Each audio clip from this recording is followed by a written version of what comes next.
These are kind of key terms in intramural basketball, key things to keep in mind. First and foremost, we're all out here to have fun. You're out here to have fun. I wouldn't be standing here if I didn't want to be out there having fun. Pretty self-explanatory. Safety is our number one objective. We want everyone to be safe while they're out there playing. So if you see anything that's unsafe, definitely stop the game. And if you have any questions, by all means, ask the supervisor. Always be alert. 90% of officiating is perception. That's true. If you're not paying attention to the game, how do you expect to call a good game? And also ignore the calls that you're missing a good game. You're going to get that one a lot too. A little bit of hustle goes a long way. If you guys are out there showing that you care about the game, and you're out there showing that you're going to put in just as much effort to do your part as a player is going to do their part, you're going to get very little negative feedback. If you're out there hustling, showing good form, and really making good calls, whether or not they believe they're good calls, they're going to follow the direction you're pushing the game towards. Move to improve your position. You want to always find a good positioning on the court. We'll go over this more when we're out on the court, but you never want to be standing. If you're standing, it's because everyone else on the court is standing. You're the last person to stand. And even still, you can adjust yourself to get a better view of all the players on the court. Be consistent. To ensure fairness, both officials need to call the game the same way for both teams. Not every official sees the same calls the same way, but if you're consistent on your calls, and he's consistent on his calls, the way the natural rotations take place throughout the game, you're going to call an even game both ways. Be confident. If you look and sound like you know what you're doing, everyone will believe you. The only person that won't believe you is someone that knows the rules of the game, and if they know the rules of the game, they're probably an official as well, and they're going to give you the benefit of the doubt because they understand what it's like to be in your shoes. So confidence is key. Don't ball watch. There's two of you out there for a reason. You've got one that'll be watching the ball and one that won't be. And that's determined by the zones that you guys are playing in. That's, again, on the sheet that I gave you guys last week. We'll go over that again when we're out on the court. Hold your position after a shot. After a shot is made, this is more for the trail. And again, we'll go over this more on the court. When the shot is made, it's a habit for most people to run towards the other end of the court to try to get ahead of the team. When the shot is made, you actually want to take 1 or 2 steps down towards the basket. Because if you're not watching the ball on the hoop, you need to be watching the rebounds to watch for potential fouls down there. One person isn't enough to cover all 10 players. And if there's one official down there and the other one runs away, that's what you have for a scenario. You need to have both people there to watch the action. Call the defense. A lot of times the focus of a basketball game is you're focusing a lot on the offense because that's where the action is. You want to watch the ball, you want to see the offense do what they're doing. But if you actually officiate more towards the defense, again, not entirely, but if you try to focus more on the defense, it'll pull your eyes away from the ball more. You're able to call everything in the surrounding area a lot better. Don't sell out your partner. This is a huge thing with me.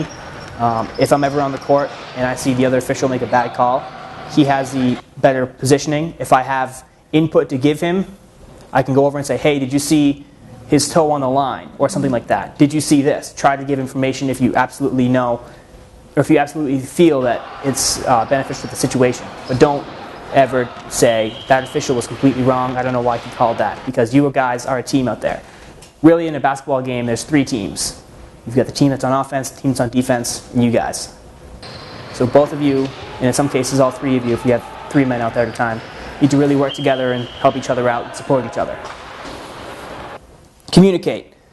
Again, we'll go over this once we're on the court, but between every dead ball scenario, if you're giving the ball back in on the sidelines, you never hand the ball to the person, to the player, until you make eye contact with the other official.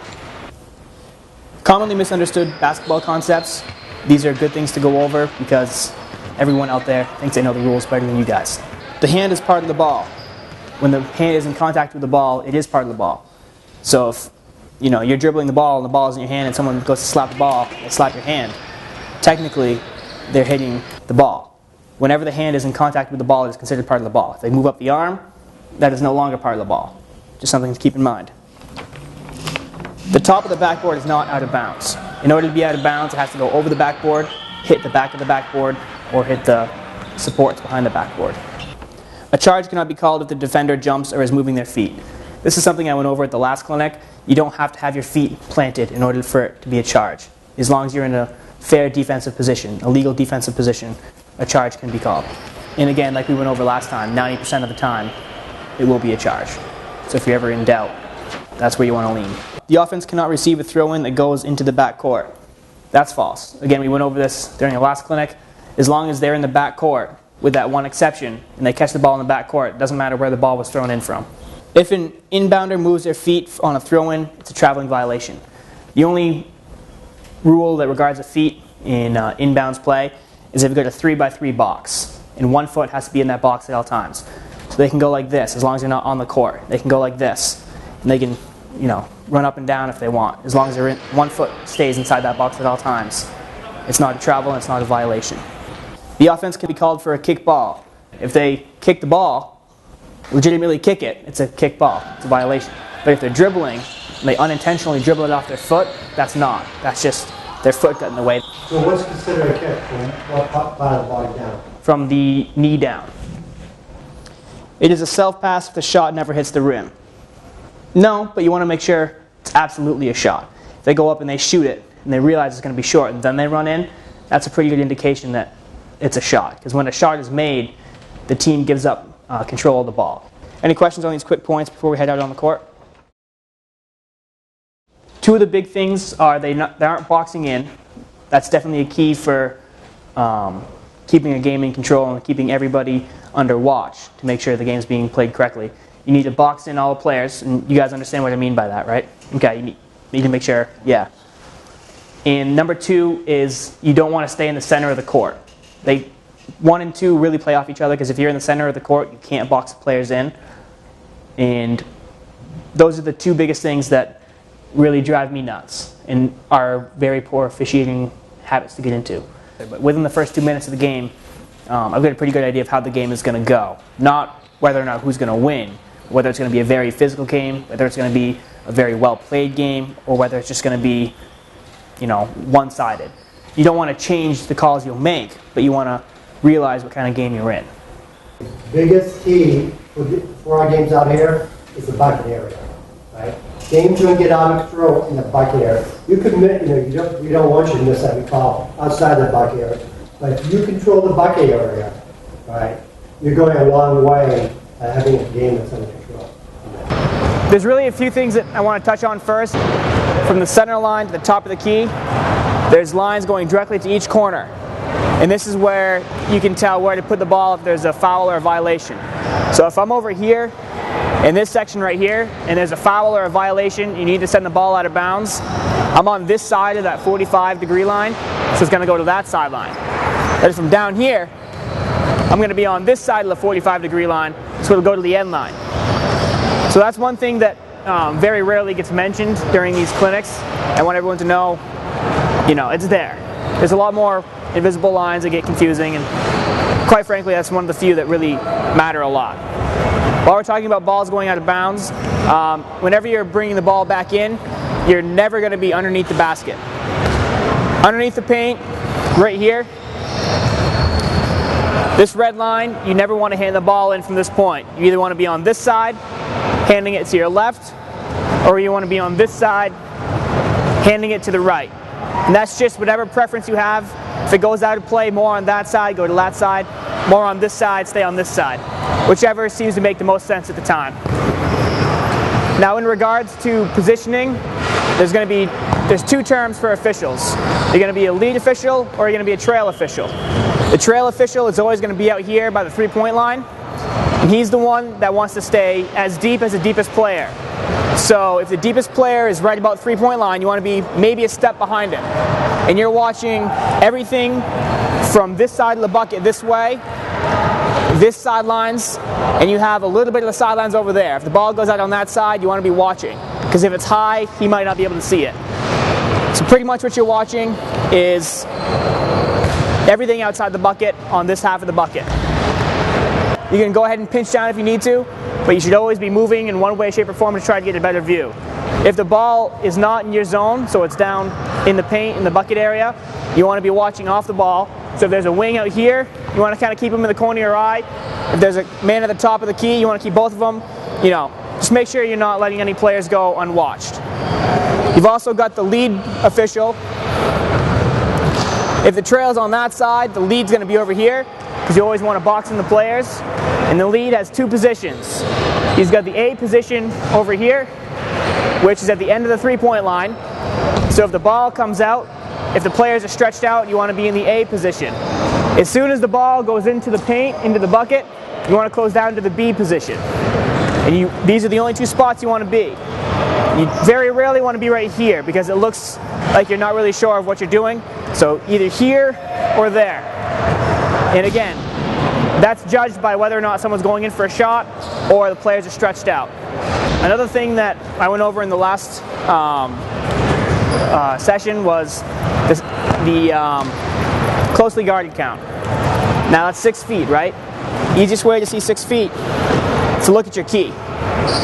From the foul line to the top of the key is going to be 6 feet. So if you're ever unsure about if he's close enough, can both of those players fit inside the key? It's kind of what I go for by a rule of thumb.